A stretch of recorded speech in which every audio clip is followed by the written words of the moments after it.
Hello guys, இது நம்ம podcast heroes. இனி நம்ம பார்க்க போகிறது இந்தியாவோட T20 ஸ்குவாட் இருக்குது. அதை பற்றின ஒரு டிஸ்கஷனாக தான் இருக்க போகுது. இவ்வளவு நாள் என்ன பண்ணிட்டு இருந்தீங்க? ஒரு மாசம் ஆயிடுச்சு நம்ம கடைசியா வீடியோ போட்டு. அது கொஞ்சம் பர்சனல் இஷ்யூஸ்னால வீடியோ போட முடியாமல் இருந்திருக்கு. வீடியோ போடாததான் நல்லதுதான் நினைக்கிறேன். ஆர்சிபி 2வது முறையா கோப்பை ஜெயிச்சிட்டாங்க. ஆமாம், எதுவும் நம்ம ஜின்ஸ் பண்ணி அதனாலதான் தோத்துச்சுன்னு பல பேர் சொல்லுவாங்க. ஆமாம், அதனால நம்ம வீடியோ போடாமல் ஆர்சிபி ஜெயிச்சது அவங்களுக்கு ஒரு கங்கராட்ஸ். ரொம்ப நாள் பேக் டு ஆயிடுச்சு. பேக் பேக் டு பேக் அதுவும் ஜெயிச்சிருக்காங்க. ரஜத் பட்டிதார் கேப்டன்சி அருமையா இருந்துச்சு. ஏன் இதை பத்தி பேசுறோம்னா ஒரு டீம்ல இல்ல. ஆமாம், ஸ்குவாட்ல முக்கியமான கேப்டன் அவர் தான். முக்கியமான கேப்டன் சொல்ல முடியாது. 2 தடவை ஜெயிச்சிருக்காரு. அவருக்கு ஒரு டீம்ல ஒரு வாய்ப்பாவது கொடுத்துருக்கலாம். வாய்ப்பு கொடுக்கல. போன வருஷம் அவர் ஜெயிச்சதே ஸ்ரேயஸ் ஐயர் தான் ஜெயிச்சாரு. இந்த வருஷம் ஜெயிச்சது பாத்தீங்கன்னா சுமன் கில்ல ஜெயிச்சிட்டாரு. அடுத்த வருஷமும் ஜெயிச்சாதான் நீங்க வாய்ப்பு கொடுப்பீங்கன்னா அதிகம் அவர் செய்வாரு.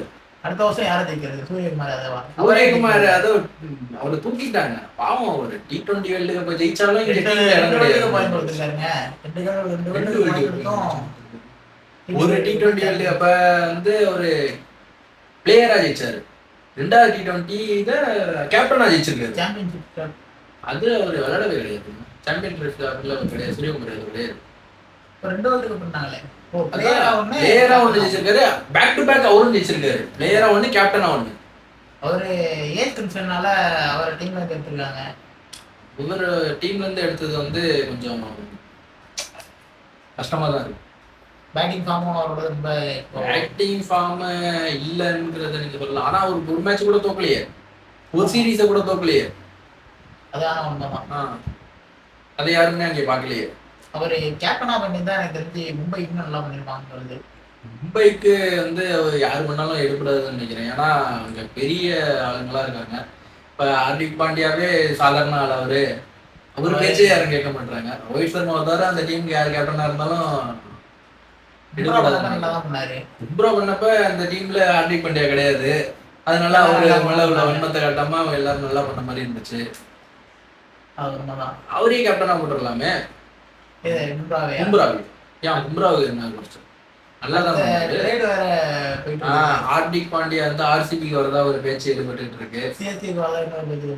சித்தே சர்மாவையும் ரொமாரியாவையும் கொடுத்துட்டு ஹார்திக் பாண்டியா வாங்குறதா ஒரு பேச்சு இந்த பக்கத்துல அனுச்சல் கம்பெனியும் சிவம் துபையும் கொடுத்துட்டு ஹார்திக் பாண்டியா வாங்கதான். சிவம் துபை பேட்டிங்ல அடிப்பாரு. அவரு 50 ரன் பவுலிங்ல கொடுத்துருவாரு. தேவையில்லாத வேலை. இதுக்கு ஹார்திக் பாண்டியா அவங்க வச்சுக்கிட்டா கூட இவங்க 2 பேரோட அவர் சூப்பரா பண்ணுவாரு. ஆமா, ஆனா அவரு பிளேயரா விளையாட முடியாது. அந்த டீம்ல விளையாண்டா கேப்டனா மட்டும்தான் விளையாடு.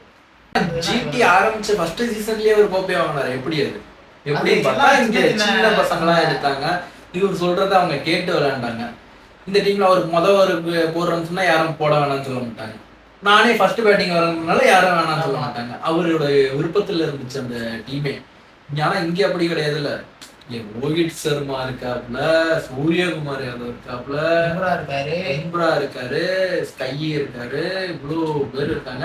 இது மட்டும் இல்லாம நியூசிலாந்து கேப்டனும் இருக்காப்ல. இவ்வளவு பேரை வச்சுக்கிட்டு அவரு என்ன பண்ணுவாரு? எல்லாரும் கோஆபரேஷனோட விளையாண்டுருந்தா அவரும் பர்ஃபார்மன்ஸ் அவருக்கும் வந்திருக்கும். அந்த டீமோட ஃபேன்ஸே அவரை பூமி தான் பண்றாங்க. போன வருஷமா தான் பண்ணாங்க. திருப்பி வேர்ல்டு கப்ல வந்து வேர்ல்டு கப் பெர்ஃபார்ம் பண்ணாரு.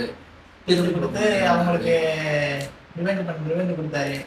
இந்த வருஷமும் எனக்கு தெரிஞ்சு அந்த மாதிரி ஏதாவது நடக்கும்னு நினைக்கிறேன். ஆக்சுவலா ஒரு ஆர்சிபிக்கு போறதுதான் அவருக்கு நல்லது. ஏன்னா அந்த ஃபேன்ஸ் வந்து அவரை சப்போர்ட் பண்ணுவாங்க.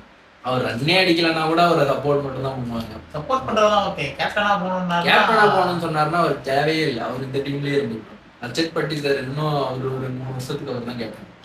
வயசாயிடுச்சு. அவருக்கும் வயசாயிடுச்சு. 32 வயசாயிடுச்சு. அவர் டீம்ல எடுக்க மாட்டாங்க.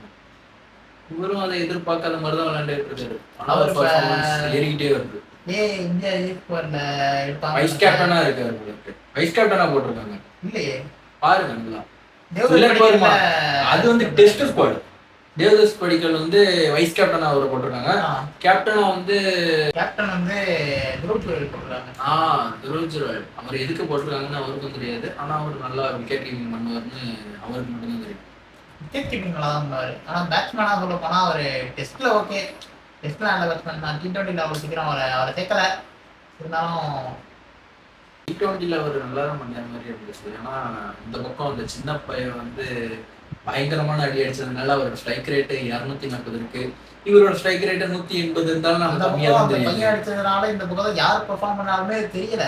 ஸ்ட்ரைக் ரேட் 160 65 விளையாண்டாலும் ராஜஸ்தானாலே வைபவ் சூரியவன்சின்ற மாதிரி ஆயிடுச்சு. அவரை டிபெண்ட் பண்ணி தான் இருந்தாங்க. அவங்க அந்த குவாலிஃபயர் வந்த போயிலே அவரை டிபெண்ட் பண்ணி தான் இருந்தாங்க. அவரும் நல்லா தான் பெர்ஃபார்ம் பண்ணாரு. மற்றவங்களும் நல்லா பண்ண மாதிரி தான் இருந்துச்சு. அவங்க சொல்லிட்டு பவுலர் நல்லா பண்ணல. ஜோஃப்ரா ஆர்ச்சர் ஒரே ஆளை நம்பி இருந்தா அவர் எல்லா மேட்சும் எடுப்பாரு விக்கெட்டு. ஒரு ஆள் எடுக்க முடியல விக்கெட்.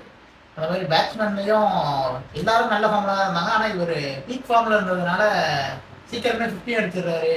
அடுத்த 100க்கும் ரன் கொஞ்சம் சீக்கிரம் வந்துருது. கம்மி பால்ல அடிச்சிடுறாரு. நல்ல ஸ்ட்ரைக் ரேட் வச்சிருக்காரு. அதனால அடுத்த யார் விளையாண்டாலுமே உங்களுக்கு 180 ஸ்ட்ரைக் ரேட்ல ஆனாலுமே அவங்க பெருசா தெரிய மாட்டேங்கிறாங்க.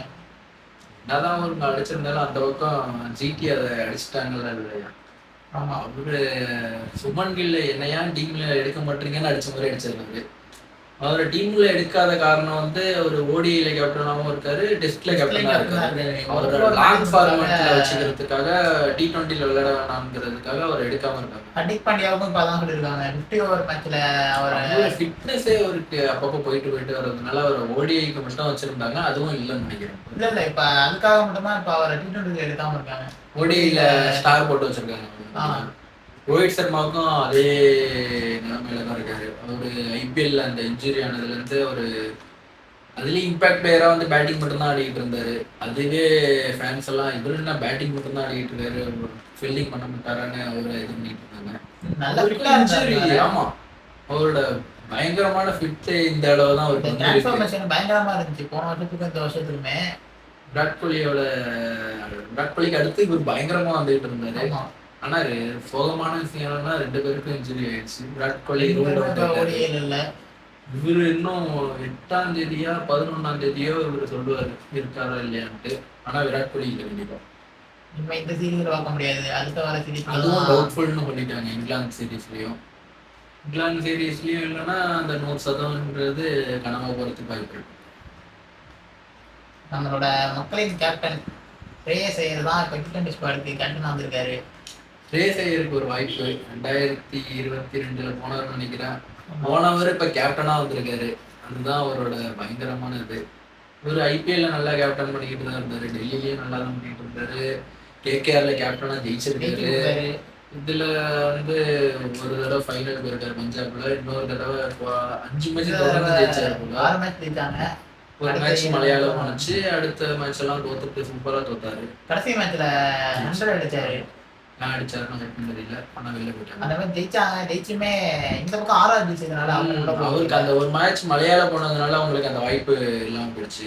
அந்த மேட்ச் KKR கூட ஈஸியா ஜெயிச்சிருக்க வேண்டிய மேட்ச். மழை வந்து அவங்க இது பண்ணிடுச்சு. அவங்க இருந்த ஃபார்ம்ல கண்டிப்பா ஜெயிச்சிருப்பாங்க. அவங்க இருந்த ஃபார்ம்ல அந்த 5 மேட்ச் தொடர்ந்து ஜெயிச்சோன்னா 6வது மேட்ச் 7வது மேட்ச் ஜெயிச்சிருந்துருக்கோம். ஒரு மேட்ச் இப்படி ஜெயிக்க முடியாம 5 மேட்ச் தொடர்ந்து போட்டாங்க.